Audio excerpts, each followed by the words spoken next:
사람의 첫째 되고 가장 높은 목적은 무엇입니까? 사람의 첫째 되고 가장 높은 목적은 하나님을 영화롭게 하고 그분을 영원토록 온전히 즐거워하는 것입니다. 사람의 첫째 되고 가장 높은 목적이라는 말은 인간 존재의 본질적인 이유와 궁극적인 목표에 대한 깊은 의미가 담겨 있습니다.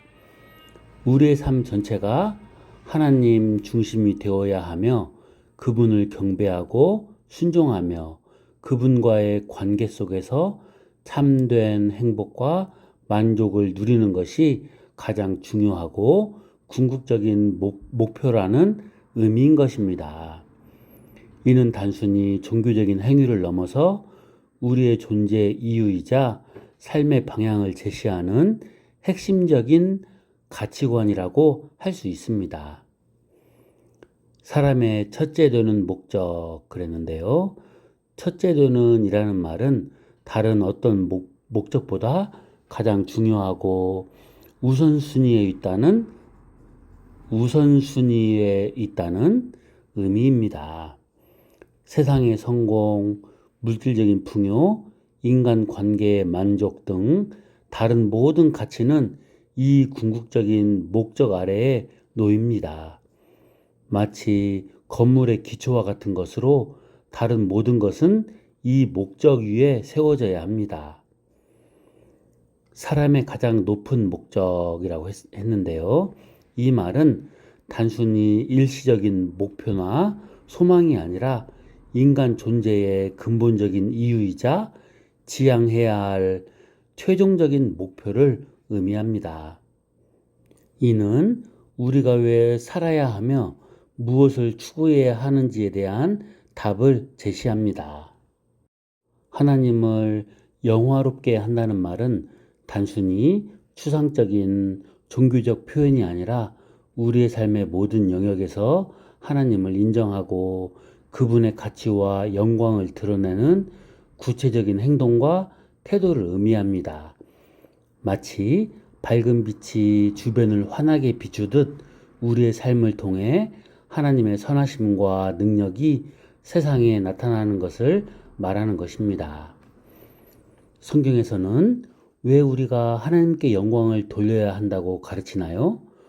고린도전서 6장 19절과 20절을 보겠습니다.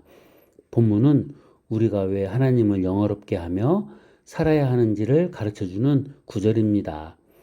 우리 존재의 근본적인 이유와 목적을 아주 명확하게 보여주는 구절입니다. 너희 몸은 너희가 하나님께로부터 받은 바 너희 가운데 계신 성령의 전인 줄을 알지 못하느냐. 너희는 너희 자신의 것이 아니라 값으로 산 것이 되었으니 그런즉 너희 몸으로 하나님께 영광을 돌리라. 이 말씀을 하나씩 뜯어보면 우리가 왜 하나님을 영화롭게 해야 하는지 명확하게 이해할 수 있습니다. 너희 몸은 너희 가운데 계신 성령의 전인 줄을 알지 못하느냐 그랬습니다. 이 말은 우리의 몸이 단순한 육체가 아니라 성령님이 거하시는 거룩한 성전이라는 것을 알려줍니다. 마치 귀한 보석을 담는 함처럼 우리 몸은 하나님께서 그분의 영을 통해 우리와 함께 하시고 역사하시는 특별한 공간인 것이죠. 이렇게 존귀하고 거룩한 곳을 함부로 대할 수 없듯이 우리는 우리의 몸을 거룩하고 정결하게 지켜 하나님께 합당한 모습으로 살아가야 하는 것입니다. 성령님이 우리 안에 계시다는 사실 자체가 우리 삶의 방향과 목적을 제시해 주는 것이라고 할 수 있습니다. 너희는 너희 자신의 것이 아니라 값으로 산 것이 되었으니 그랬습니다. 이 부분은 우리가 예수 그리스도의 십자가 희생이라는 엄청난 대가를 통해 구원받았다는 사실을 강조합니다. 우리는 죄의 종으로 살아가야 할 존재였지만 하나님의 크신 사랑과 은혜로 말미암아 자유를 얻고 하나님의 자녀가 된 것입니다. 마치 빚을 갚아주고 자유를 준 사람에게 감사하며 그 뜻대로 살아가듯 우리는 우리를 죄와 죽음에서 건져내신 하나님께 감사하는 마음으로 그분의 뜻을 따라 살아야 하는 것이 당연한 이치인 것입니다. 우리의 삶 자체가 하나님의 은혜로 주어진 것이기 때문에 우리의 삶 전체로 하나님께 영광을 돌리는 것이 마땅한 도리인 셈입니다. 그 다음 그런즉 너희 몸으로 하나님께 영광을 돌리라 그랬습니다. 이 말씀은 우리가 우리의 몸을 통해 하나님께 영광을 돌려야 한다고 분명하게 명령합니다. 우리의 생각, 말, 행동, 삶의 방식 등 우리 몸으로 살아가는 모든 영역에서 하나님을 기쁘시게 하고 그분의 아름다움을 드러내는 삶을 살아야 한다는 것입니다. 우리가 우리의 몸을 거룩하게 유지하고 하나님께서 기뻐하시는 일을 행하며 살아갈 때 세상 사람들은 우리의 삶을 통해 하나님의 살아계심과 그분의 놀라운 사랑을 경험하게 되는 것입니다. 이것이 바로 우리가 하나님을 영화롭게 하는 삶이라고 할 수 있습니다. 결국 고린도전서 6장 19절에서 20절 말씀은 우리가 성령의 전으로서 존귀한 존재이며 예수 그리스도의 희생으로 구원받은 하나님의 자녀이므로 우리의 삶 전체를 통해 하나님께 영광을 돌리는 것이 마땅하다는 것을 강력하게 가르쳐주는 것입니다. 그러면 구체적으로 어떻게 사는 것이 하나님께 영광을 돌리는 삶, 하나님을 영화롭게 하는 삶이 될까요? 첫째, 하나님을 인정하고 감사하는 삶입니다. 우리가 가진 모든 것, 심지어 숨 쉬는 순간까지 하나님의 은혜임을 깨닫고 진심으로 감사하는 마음을 갖는 것이 중요합니다. 작은 일에도 감사를 표현하고 어려움 속에서도 하나님의 섭리를 신뢰하는 태도가 하나님을 영화롭게 하는 첫걸음입니다. 예배를 통해 하나님께 경배를 드리고 찬양으로 그분의 위대하심을 높이는 것은 가장 직접적인 영화롭게 함의 표현입니다. 형식적인 예배가 아닌 마음을 담은 예배와 찬양이 중요합니다. 그리고 두 번째로 하나님의 성품을 닮아가는 삶이 하나님께 영광을 돌리는 삶, 영화롭게 하는 삶입니다. 하나님은 사랑이십니다. 따라서 우리도 이웃을 내 몸처럼 사랑하고 용서하며 섬기는 삶을 살아야 합니다. 우리의 사랑을 통해 세상은 하나님의 사랑을 희미하게나마 엿볼 수 있습니다. 하나님은 정의롭고 공의로우십니다. 불의를 보고 침묵하지 않고 약자를 돕고 정직하게 살아가는 우리의 모습은 하나님의 정의로움을 드러냅니다. 하나님은 거룩하십니다. 세상의 유혹에 물들지 않고 깨끗하고 정결한 삶을 추구하며 하나님의 말씀에 순종하는 것은 그분을 영화롭게 하는 중요한 방법입니다. 세 번째, 하나님이 주신 사명을 감당하는 삶이 바로 하나님을 영화롭게 하는 삶입니다. 하나님은 모든 사람이 구원받기를 원하십니다. 우리가 복음을 전하고 사람들을 하나님께로 인도하는 것은 하나님의 마음을 시원하게 해드리고 그분의 영광을 드러내는 가장 귀한 사역입니다.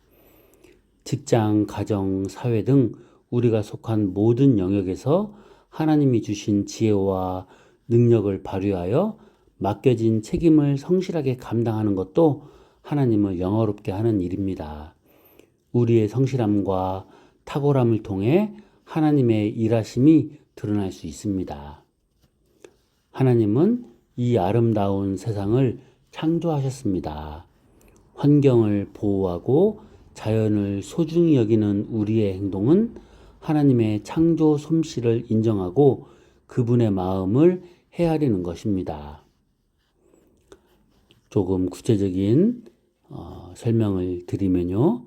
직장에서 맡은 업무를 최선을 다해 정직하게 수행하고 동료들을 존중하며 배려하는 모습은 하나님의 성실하심과 사랑을 드러냅니다.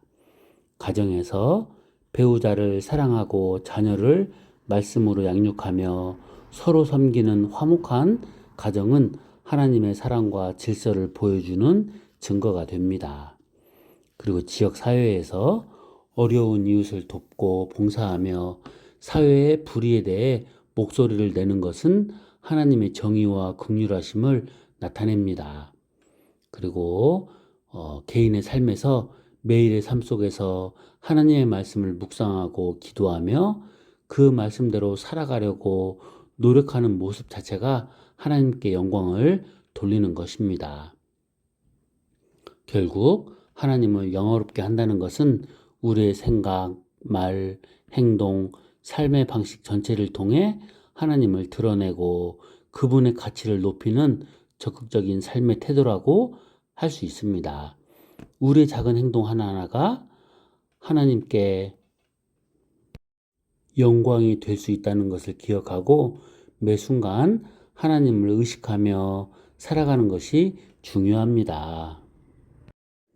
두 번째로 하나님을 온전히 영원토록 즐거워하는 것은 단순히 감정적인 기쁨을 넘어 우리의 존재 전체와 영원한 시간 속에서 하나님과의 관계를 통해 누리는 충만하고 지속적인 행복을 의미한다고 볼 수 있습니다. 단순히 지적인 이해나 감정적인 흥분을 넘어 우리의 생각, 감정, 의지, 몸, 영혼 등 모든 측면에서 하나님을 향한 기쁨이 흘러넘치는 상태를 의미합니다. 마치 뿌리 깊은 나무가 온전한 영양분을 흡수하여 풍성한 열매를 맺듯 우리의 존재 전체가 하나님 안에서 충만함을 누리는 것입니다. 세상의 변화나 어려움에 좌우되지 않는 깊고 안정적인 기쁨을 말합니다. 상황에 따라 일희일비하는 피상적인 즐거움이 아니라 변함없는 하나님의 사랑과 은혜의 굳건히 뿌리내린 기쁨인 것입니다. 마치 깊은 바닷속 물결은 잔잔하듯 외부의 요동에도 흔들리지 않는 평안과 기쁨을 포함합니다. 하나님과의 관계가 피상적이거나 형식적인 수준을 넘어 깊이 있는 친밀함 속에서 누리는 기쁨입니다. 마치 사랑하는 연인들이 서로를 알아가고 깊이 교감할 때 느끼는 충만함과 비슷하다고 할 수 있습니다. 일시적이거나 유한한 즐거움이 아니라 영원한 시간 속에서 끊임없이 지속되는 기쁨을 의미합니다. 이 세상에서의 삶뿐만 아니라 영원한 하나님의 나라에서도 변함없이 누리는 복된 상태인 것입니다. 마치 영원히 흐르는 강물처럼 하나님의 은혜와 그로 인한 기쁨은 끝없이 이어지는 것입니다. 시간이 지날수록 하나님을 더 깊이 알아가고 경험하면서 더욱 풍성하고 깊어지는 즐거움입니다. 마치 오래된 포도주처럼 시간이 흐를수록 그 풍미가 더해지듯 영혼 속에서 하나님을 알아가는 우리의 기쁨은 점점 더 깊어질 것입니다. 죄나 고통, 슬픔과 같은 부정적인 요소들이 완전히 사라진 순수하고 완전한 기쁨을 의미합니다. 마치 맑고 깨끗한 샘물처럼 어떠한 불순물도 섞이지 않은 온전한 기쁨인 것입니다. 하나님을 즐거워한다는 것은 세상의 어떤 피조물이나 환경이 아니라 하나님 그분 자체가 우리의 가장 큰 기쁨과 만족의 이유가 되는 것을 의미합니다. 마치 해바라기가 태양을 향하듯 우리의 마음이 온전히 하나님께로 향하여 그분 안에서 참된 행복을 발견하는 것입니다. 하나님의 사랑, 정의, 지혜, 능력, 아름다움 등 그분의 모든 속성과 우리를 향한 놀라운 구원의 역사와 은혜를 깊이 인식하고 감사하며 기뻐하는 것입니다. 마치 아름다운 예술 작품을 감상하며 감탄하듯 하나님의 위대하심과 놀라운 행적을 통해 큰 기쁨을 누리는 것입니다. 예배, 기도, 말씀 묵상, 순종 등을 통해 하나님과 친밀하게 교제하고 동행하는 그 자체를 즐거워하는 것입니다. 마치 사랑하는 사람과 함께 시간을 보내는 것이 행복하듯 하나님과의 관계 속에서 깊은 만족과 기쁨을 누리는 것입니다. 결국 하나님을 온전히 영원토록 즐거워하는 것은 우리의 전 존재가 영원한 시간 속에서 하나님과의 깊고 친밀한 관계를 통해 누리는 충만하고 지속적인 행복이며 그 기쁨의 근원은 바로 하나님 그분 자신이라는 것을 의미합니다. 이는 단순히 피상적인 감정을 넘어 우리의 삶의 목적이자 궁극적인 소망이라고 할 수 있습니다. 어떻게 시편 기자는 16장 11절과 같은 고백을 할 수 있었을까요? 주께서 내게 생명의 길을 보여주시리니 주의 앞에는 충만한 기쁨이 있고 주의 오른쪽에는 영원한 즐거움이 있나이다. 시편 16편은 표제에 다윗의 믹담이라고 기록되어 있어서 다윗이 지은 시로 추정됩니다. 다윗은 사울왕의 핍박, 수많은 전쟁, 가정의 불화 등 굴곡 많은 삶을 살았습니다. 이러한 고난 속에서 다윗은 하나님께 피난처를 구하고 하나님의 보호하심을 확신하며 궁극적으로 하나님 안에서 참된 기쁨과 영원한 즐거움을 발견하리라는 믿음을 고백했습니다. 다윗은 하나님을 자신의 주, 나의 분깃, 나의 목자 등으로 표현하며 하나님과의 깊은 관계를 보여줍니다. 이러한 친밀한 교제 가운데 다윗은 하나님의 임재 자체가 주는 충만한 기쁨과 영원한 즐거움을 경험적으로 알고 고백한 것입니다. 생명의 길을 보여주시리니 라는 고백은 하나님께서 어떠한 상황에서도 자신을 사망의 길로 내버려 두지 않으시고 참된 생명과 구원의 길로 인도해 주실 것이라는 굳건한 믿음을 드러냅니다. 이는 단순히 현세에서의 보호뿐만 아니라 영원한 생명에 대한 소망을 포함하는 의미입니다.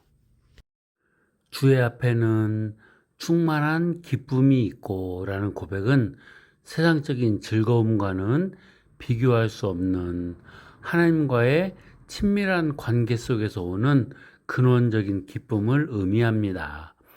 하나님의 임재 자체가 기쁨의 충만한 원천임을 고백하는 것입니다. 주의 오른쪽에는 영원한 즐거움이 있나이다 라는 고백은 하나님의 영광스러운 보좌 우편에서 누리게 될 영원하고 변치 않는 기쁨을 소망하는 표현입니다. 이는 죽음 이후에 영원한 복락에 대한 믿음을 보여주는 구절입니다. 결론적으로 시편 기자는 개인적인 고난과 하나님과의 깊은 교제 속에서 혹은 더 나아가 미래의 메시아에 대한 예언적인 통찰 속에서 하나님만이 참된 생명의 길임을 보여주시고 그분 안에서 충만하고 영원한 기쁨을 누릴 수 있다는 확신과 소망을 담아 시편 16편 11절과 같은 고백을 했을 것이라고 이해할 수 있습니다. 이 고백은 시대를 초월하여 고난 가운데 있는 성도들에게 위로와 소망을 주는 말씀으로 남아 있습니다. 되어리문답 제1문답은 우리에게 깊은 위로와 격려를 제공합니다. 우리는 종종 삶의 의미와 목적을 찾기 위해 방황합니다. 하지만 되어리문답 제1문답은 우리의 존재 이유가 하나님을 영화롭게 하고 그분 안에서 영원한 기쁨을 누리는 그런 것임을 명확히 밝혀줍니다. 이는 불확실한 세상 속에서 흔들리지 않는 삶의 중심을 제공하며 우리가 어디서 와서 어디로 가는지에 대한 궁극적인 해답을 제시합니다. 그리고 죄로 인해 하나님과의 관계가 깨어진 인간에게 하나님을 영화롭게 하고 그분을 즐거워하는 것이 삶의 목적이라는 사실은 놀라운 은혜입니다. 이는 우리가 하나님께로 다시 나아가 그분과의 친밀한 관계를 회복하고 그 안에서 진정한 만족을 누릴 수 있는 길을 열어줍니다. 또한 비록 우리가 이 세상에서 고난과 어려움을 겪을지라도 우리의 궁극적인 목적이 영원한 기쁨에 있다는 사실은 현재의 고통을 견딜 힘을 줍니다. 우리는 일시적인 어려움에 좌절하지 않고 영원한 관점에서 현재를 바라보며 소망 가운데 인내할 수 있습니다. 성도 여러분, 우리의 삶의 목적이 하나님을 영화롭게 하는 것이라면 우리의 일상적인 모든 행동이 의미를 갖게 됩니다. 직장에서의 성실한 노동, 가정에서의 사랑, 이웃과의 관계 속에서의 섬김 등 삶의 모든 영역에서 하나님을 나타내고 그분을 기쁘시게 할 수 있다는 격려는 우리에게 능동적이고 긍정적인 삶의 태도를 갖게 합니다. 하나님을 온전히 즐거워하는 것은 영원토록 지속되는 과정입니다. 우리는 이 땅에서 하나님을 알아가고 그분을 더욱 사랑하며 그분 안에서 기쁨을 누리는 경험을 통해 성장해 나갑니다. 이러한 끊임없는 성장의 가능성은 우리에게 끊임없이 배우고 노력하며 하나님을 닮아가도록 격려합니다. 세상의 어떤 것으로도 채울 수 없는 인간의 내면의 공허함은 오직 하나님 안에서만 채워질 수 있습니다. 하나님을 온전히 즐거워하는 삶은 우리에게 참된 만족과 충만함을 제공하며 세상의 헛된 욕망을 쫓는 것이 아니라 영원한 기쁨의 근원이신 하나님께 우리의 마음을 두도록 격려합니다. 결국 되어리문답 제1문답은 우리가 누구이며 왜 살아가는지에 대한 명확한 답을 제시함으로써 우리에게 깊은 차원의 위로와 격려를 제공합니다.